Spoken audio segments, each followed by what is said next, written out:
Giff Beaton and Allie Kelly moved to Serenbe from Atlanta 6 years ago, motivated by a desire to raise their twin boys closer to nature and to escape the city's urban sprawl. To say they've settled nicely into the community would be an understatement. By day, Giff works as a Delta pilot, but he's also an accomplished naturalist and nature photographer and the author or co-author of multiple books, including Birds of Georgia, Dragonflies and Damselflies, and Tiger Beetles of the Southeastern United States. Giff also leads the occasional nature walk in Serenbe, and I cannot emphasize enough how rewarding it is to learn from him out on the trails. In this interview, Steve and I chat with Giff about how his interest in nature began, the unique species you can find right here in our neck of the woods, and why he finds time spent in nature so grounding and calming. Those trails along Cedar Creek are such a community treasure.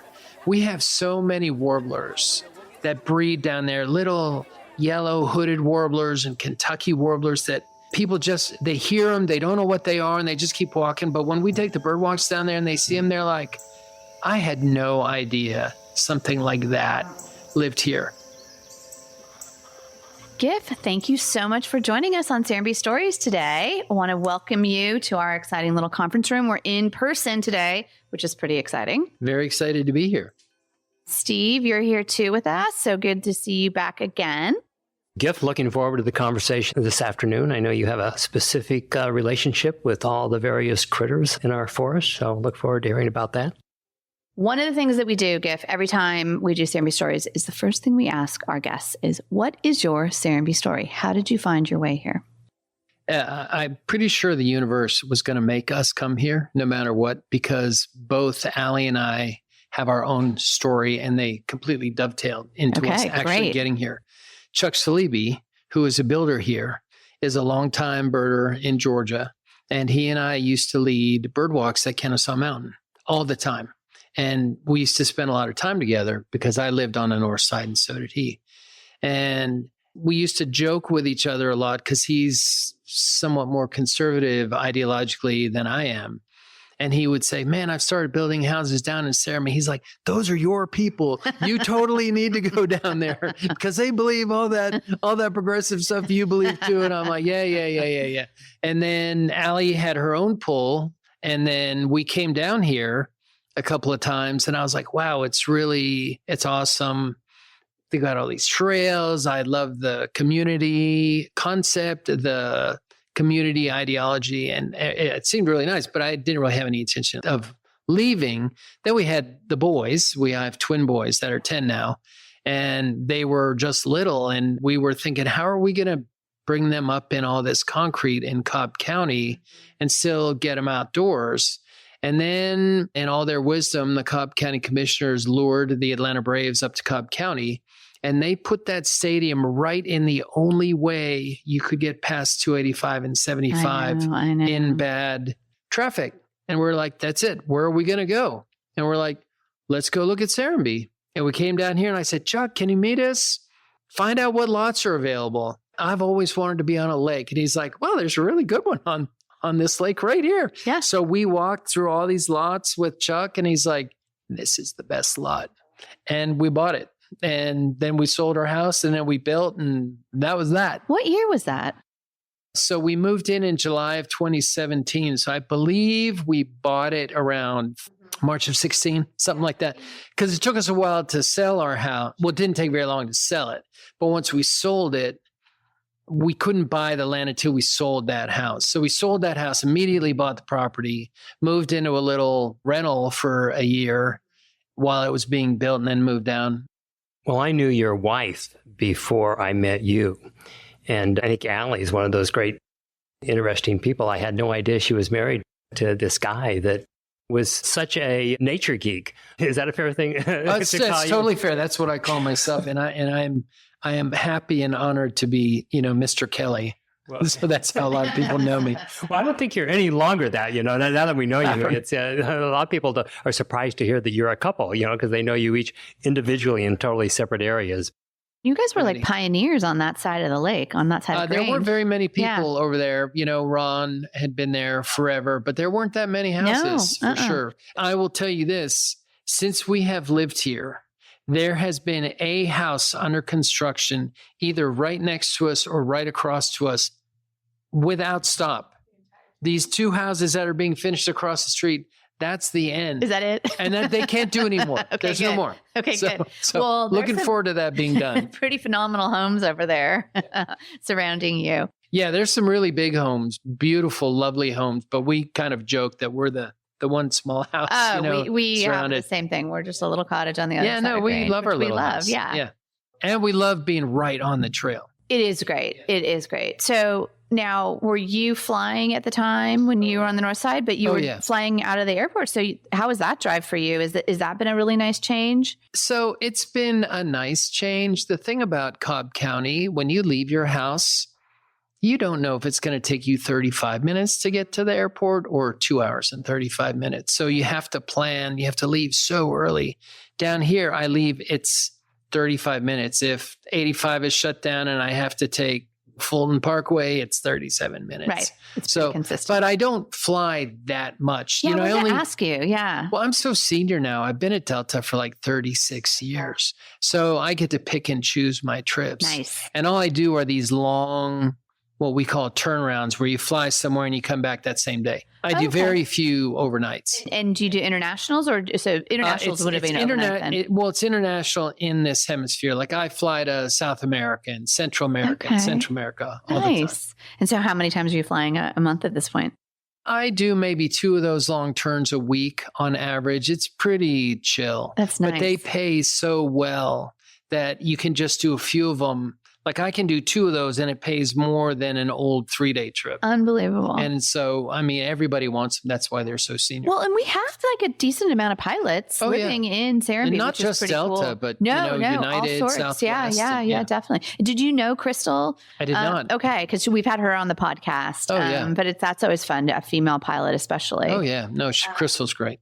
The birding thing, right? So that was something that's always been of interest. Where did that come from? Like, what was that something in your, as an adult you got into, or was it something since you were a kid? A long time ago. So when I was a kid, we lived overseas. We moved back to the States and I decided I loved fishing. And my dad didn't, but he would take me places.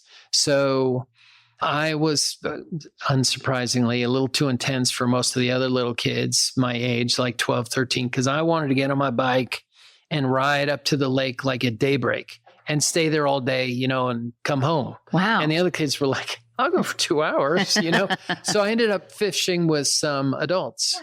And one of them was this amazing naturalist. He knew a little bit about everything. And he would say, oh, you see that red bird over there? That's cardinal. I'd say, oh, yeah, I know cardinal. He'd say, see that red bird? That's a summer tanager. And I was like, but it's red. And he'd say, yeah, but the other one had a crest. And I was like, oh, yeah. And you see that one? That's a scarlet tanager because it has black wings, but red without the crest. And it turns out that I'm just good at that. This is not a great skill to have necessarily, but it is one I have. I could remember all these discrete data points and I could remember the songs. And so I started watching birds and frogs and snakes and turtles and, everything else. And then I started taking pictures because, when you're a fisherman, you want to have pictures of fish. Here's the trout, here's the bass. And then after a while, I noticed it was like, well, here's the stream where we caught the trout. Here's the lake where we caught the bass. And then it was like, here's the duck. That was in it. So I started getting better camera equipment and trying to get better pictures. And then I wanted to know what the stuff was. So I went on, this was in Maryland. I went on some local, like Maryland Ornithological Society bird walks. And after a few of them, they're like, dude, you should be leading this walk because I just picked it up really quickly. And so I never intended to become a bird watcher, which is what we called ourselves then. Now it's, of course, birder. But I just liked it and I got better at it. And pretty soon I'm leading walks. And then I started being a tour guide for a couple of companies and I just really got into it. And then I wanted to learn more and more and more and more. That's really, all of these interests come from wanting to learn more. You see more stuff and you're like, oh my God, I had no idea that existed. When I show people in Serenbe and indigo bunting, singing in the sun, the blue is like insane. They're like, that cannot be a real bird, but it is. And when you see a scarlet tanager that's glowing red with these jet black wings, people, their mouths fall open. So I love that. And I started traveling all over the world and seeing all these birds. And then after a while, I was like, well, I'm not seeing any more new birds after like 30 years. And I started taking pictures of other stuff. Okay. Everybody says, oh, you just got into dragonflies recently, right? Well, I remember in 1991 going to a meeting of a bunch of state biologists over this bird project we were doing. And I had a picture of this really distinctive looking dragonfly. And I was like, hey, can somebody tell me what this is? And all these biologists just looked at me. They're like, you don't know dragonflies.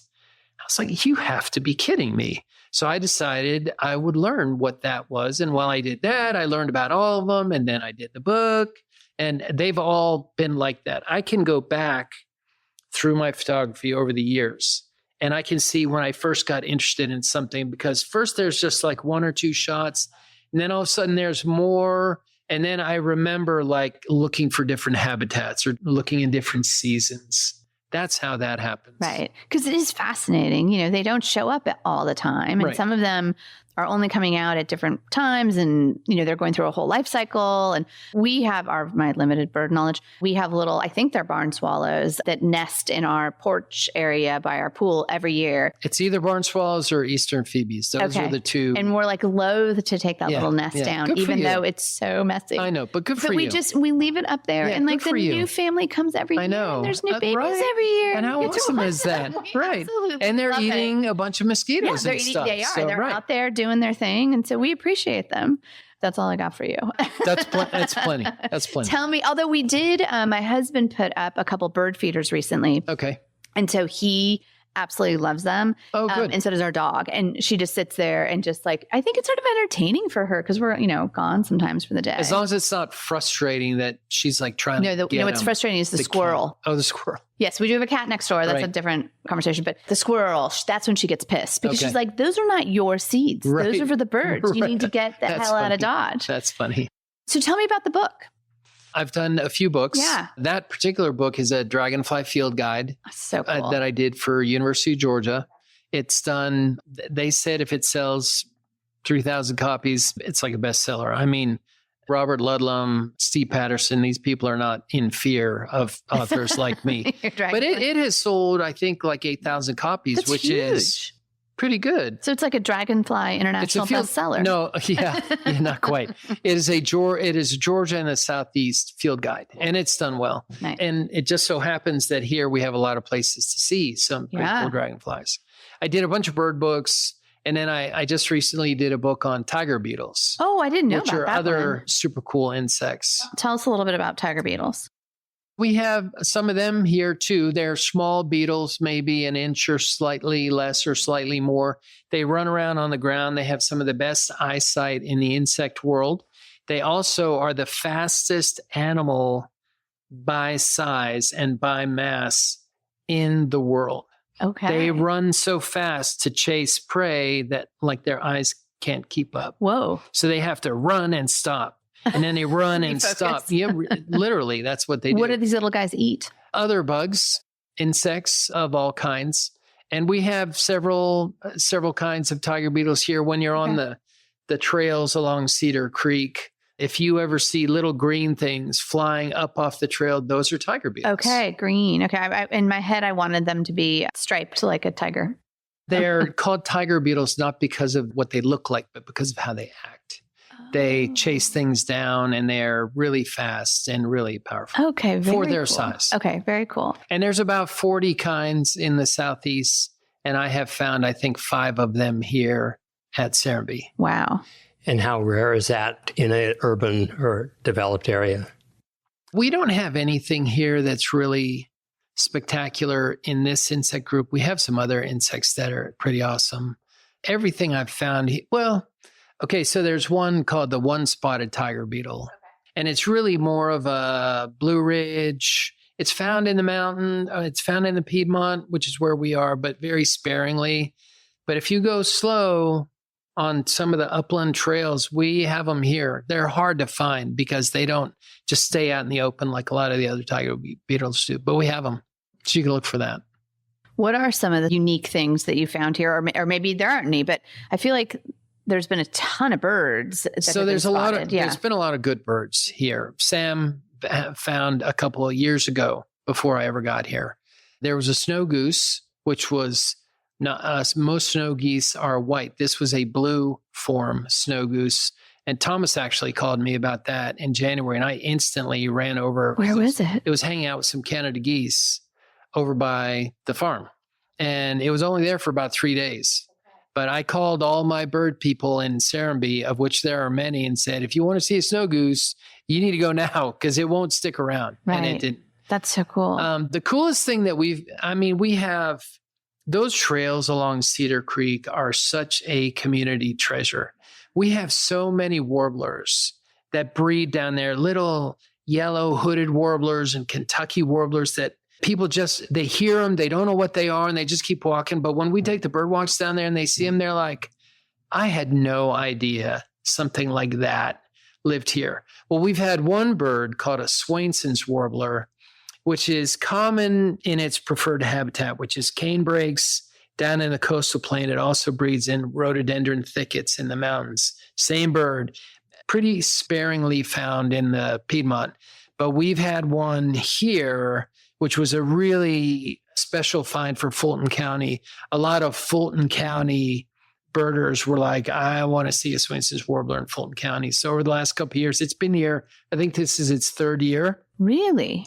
We think it's breeding. I have not gotten any proof of that. I have not seen nest material being carried or adult birds take fecal sacs, little poop sacs out of the nest so the predators can't see them. I haven't seen one carry, but I've seen them here for the couple of months that they would be breeding. So that's probably our coolest single bird, but that's just one bird, and it's just in one little part.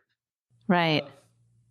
Well, I feel like the Audubon Society came down a few times for specifically because they said that there were some special birds here. And I don't know if that was that bird or in general. That just happened in the last 3 years. So it wasn't for that. It's just, there's just some nice habitat here that's pretty easy to get to, that's protected. And especially lately, we're really starting hard to try to get out some of the invasives like that trifoliate orange that is all over the creek bottoms. And we've got so many great cane thickets and just great habitat along the stream. That's what we're trying to preserve. But it's just a great place for birding. Now, how about these moths you're taking pictures of on the buildings? Yeah, so we have some pretty amazing moths here too. As you build more, you lose some habitat.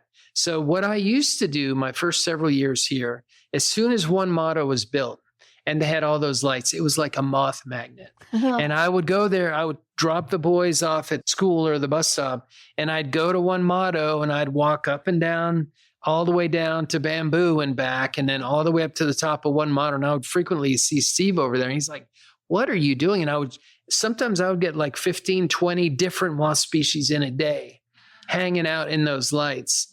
Now with the new buildings on the other side of the street, it's not quite as productive as it used to be. But I think I have documented around 460 species of moths. Wow. Just in Serenbe without really trying. I'm going to put up a moth sheet and try to fill those numbers out. But you could easily have 600-700 species. That's so cool. Yeah, it's really remarkable. And I have found some really rare moths at those lights. Yeah. What are the one, there's like sort of a big one that would show up, usually like You're talking about a green one?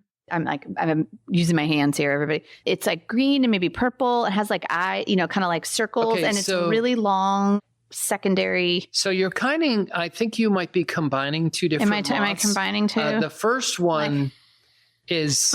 He does that looks like E.T. Sorry. I'm drawing a really bad moth. I think the one you're talking about mostly is a Luna moth. Luna moth, yes, right. yes. Right. Okay. And then we have others that are giant, like the tulip tree silk moth. We have I don't know if I know that one. Imperial moth. And these are big, gaudy, brown and yellow moths. But we have Lunas here. So cool. All over. Oh, yeah, spectacular. So I'm amazed at the number of species you're talking about. So what's the reason for moths? What do they do? Tell us about moths in general. They're just a key part of any insect ecosystem. everybody talks about pollinator friendly and everybody thinks of bees and specifically honeybees. Honeybees aren't even native here. The honeybees that we have here are Western honeybees that are fine here, but they don't belong there. They're not from here. But we have a lot of native bees, and then all moths do a ton of pollinating. Really? So do bats, in fact. But we have, I think in the East, 11,000 species of moths, which are just a huge amount of biomass in any ecosystem. And they are primarily nocturnal feeders. There are some day-flying moths, but mostly they're nocturnal. So they feed the whippoorwills and the chuck-will's widows and the bats and the other things that prey at night.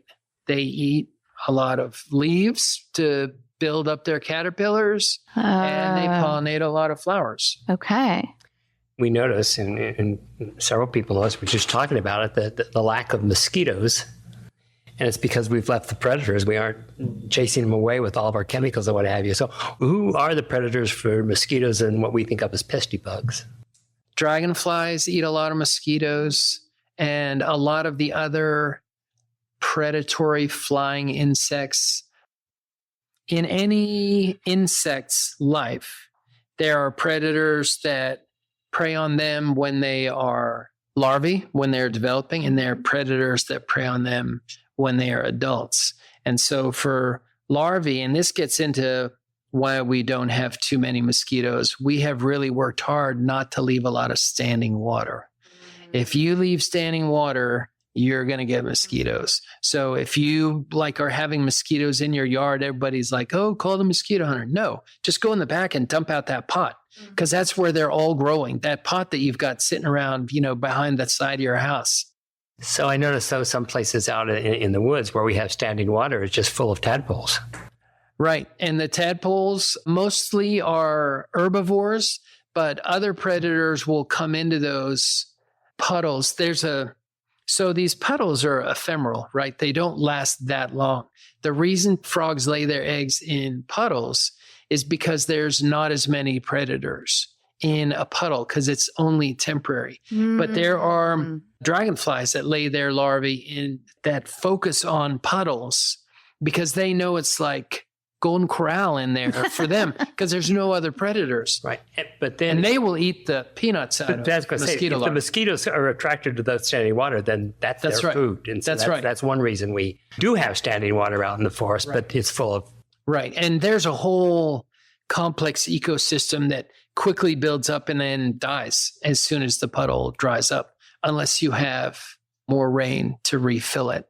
But the place that we should watch, that we should get rid of for mosquitoes, are just those little pots that nothing else will lay their eggs in except mosquitoes. And they will. Yeah, we were in the wine shop courtyard the other day, and we were having mosquitoes, and we looked around. We're like, okay, where's the water? And there were a couple pots, just those little bottom of the pot. That's right. And that's all it takes. And we just dumped them. I don't know if they weren't gone that minute, but just get rid of them. So we do have dragonflies, birds. A lot of the small insectivorous birds eat mosquitoes, and some of the other aerial predator insects, robber flies, and a few others. And we talked about bats, right? Bats eat the peanuts out of them too. Do you know much about bats? Has that a sort of an area you've been interested in at all? I love bats. I find them fascinating. I can identify a few of them. I know we have a ton of them here. Yeah. That's about as far as I can go. Yeah, because I know when we first moved. But I know the people to call. Okay, yeah. Well, we had bats in our chimney, so we had. Oh, nice. That wasn't, and we very humanely had them leave.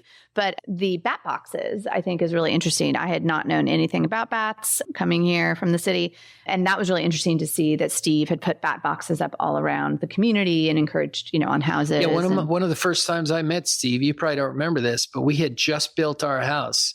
And I was sneaking around the lake, putting up a bunch of bat boxes. And I wasn't really sure if it was okay or if it wasn't. But I was like, this is totally in compliance with the thought here. So, and he was like, hey, what are you doing? I was like, that's Steve Nygren. And I was like, well, I'm kind of putting up bat boxes. He's like, cool, just don't let them be super visible. And I was like, okay. That could be good. Do you remember that? No. Yeah. I didn't think you would. But, if you stand at the large pool at the inn at sunset, the bats come out of that old barn. And, you go in that barn, you never see them by day. But there must be 200-300 bats that live in there, and that's why you never see a mosquito around the end. Oh, that's interesting. Yeah. Are there some eaves up near the top somewhere? They might be up in there, and that's why you can't see them. And it's the way that you've got the tin, you've got the layers, and so there's lots of places you've got to crisscross, and then the tin on top of that. So there's all kinds of places for the nice warm places and. Yeah, definitely. So you mentioned briefly Sam. And so this is Sam Murray, who is the grandson of a couple that's lived here for a really long time. And he's been coming here since he was a kid. Big birder, big photographer. And you can tell me if this is the right characterization, but sort of like you took him under your wing. I don't want to say apprentice, but like you started working with him on all of his interest and you guys put together a bird book together. Yes. Yeah. To be fair, he did a lot of the work. Like, he already had all these observations and all this work done, but he didn't really know how to put it into a public friendly You were form. sort of the editor on his work. Right. So I suggested to him ways, because I've been involved in a million bird projects and bird pamphlets, and I suggested ways to make it friendlier to users and maybe ways that would sell more than other ways. Because he initially, I think, wanted it to be a bigger publication. And I thought, I agree there's great intrinsic value in that. But for what you're trying to put out in the community, I think you might be better served by this. And he agreed and went with it. And I edited it. And I think it looks great. It was a great project. Yeah, no, it's phenomenal. And that's available at Hills and Hamlets. And are any of your field guides there as well? Yes, okay. They kind of go in and out. I think they always have the Dragonfly guide. Okay. I think lately they've been carrying the Tiger Beetle book. Oh, great. And they have at least one of the bird books, Birds of Georgia, because it's a really good, like, intermediate level bird guide. Birders love that book because all it has is Georgia species. You don't have to pick up this national field guide and go, okay, which one of the 800 birds in it did I just see? You only have to go through 400, which makes it a lot easier. Is that pretty typical that each state would have a guide? We have a good list because we have so many different physiographic provinces in the state. We've got the coast, ocean, we've got the giant coastal plain. We've got the Piedmont. We've got a little bit of Cumberland Plateau up in the Northwest. We've got No-Lie, Blue Ridge, end of the Appalachians up in the Northeast. So we have a lot of different habitats and we get a lot of different stuff because of that. I know you've been doing nature walks for the residents. And so is that something that you see yourself wanting to do more of, or even doing more public ones that are paid? And I mean, to sort of... No, I'm always happy to do them. When I was a kid, I was really into this stuff. And if not for a bunch of adults taking time and going, okay. And I'm sure I was really obnoxious because I thought I knew a lot and I talked a lot. And I'm sure I was talking when I should have been looking, but I was just so enthusiastic. But I remember those adults who maybe it wasn't always super great fun for them, but they did it anyway. And now I understand why you're so patient with some of the people on your walks. That's exactly right, because I'm trying to pay that forward.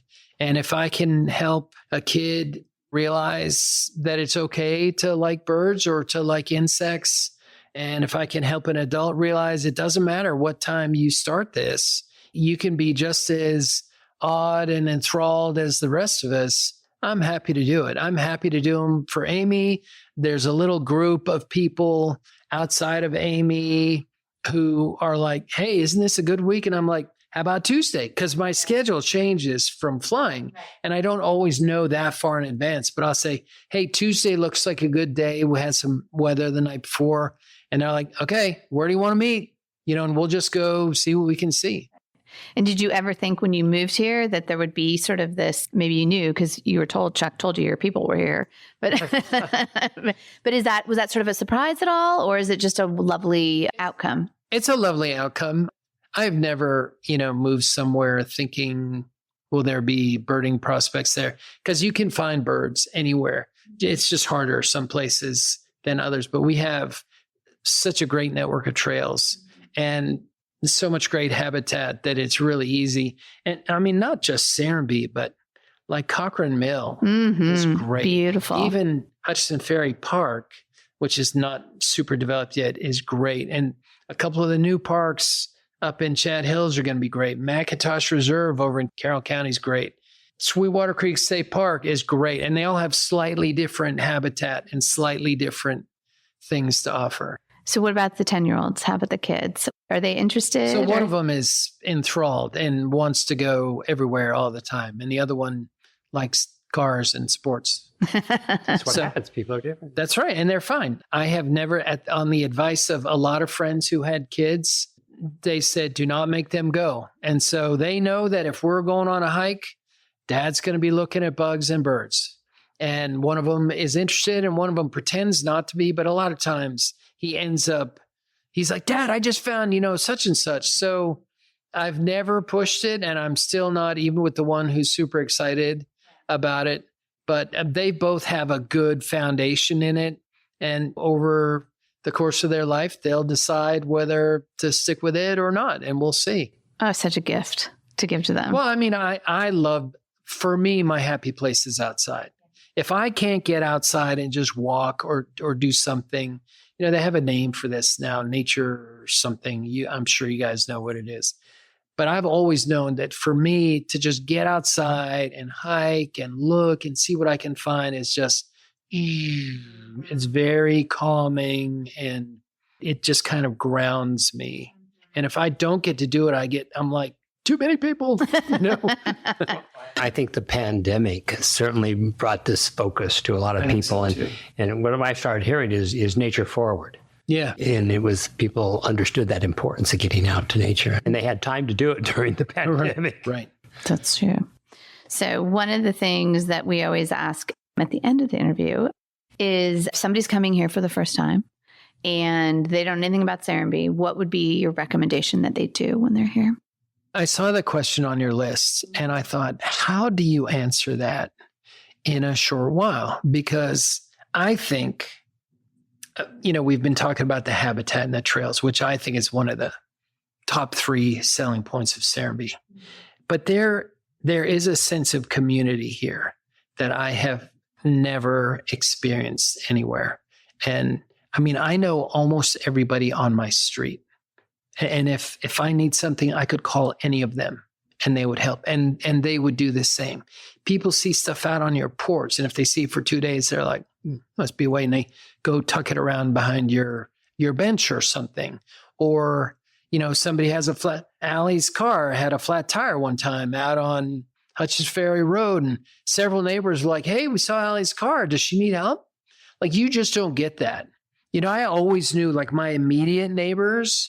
But I know so many people here. Now, there's been such an influx lately that has been diluted a little, but I still know almost everybody in Grange. And like we have the softball and the kickball, and I meet more neighbors doing that. People come to watch and cheer. Mm-hmm. And, I would tell them to go to the Daisy or go to Hoss or go to the pool. Or I could not, I tried and I could not come up with a short little soundbite. I would say take a walk. Get to know some of the people here. When I see people walking up and down the street and they're obviously looking, I say, because I'm so shy, I say, can I help? Do you need anything? And a lot of times they're like, no, it's our first visit. We're just looking out, like, sit down. Let me tell you about this place. Because the people that come in and take a look around and are at all interested, before long, they're banging on the door of real estate going, well, what's available? Yep, we hear that a lot. Yeah, it's just a fantastic place. Well, thank you. We appreciate it. My and pleasure. We encourage everybody to go out and get the books. And we'll put all links in show notes and buy them from Hills and Hamlet's, our favorite bookstore. And, look at the events calendar. Maybe we'll have a public walk coming up. Okay. I'm always available. Great. All right. Love having you here and the expertise you bring to I love our being nature. here. It's great. Glad to be here. Thank you. Thanks, Giff.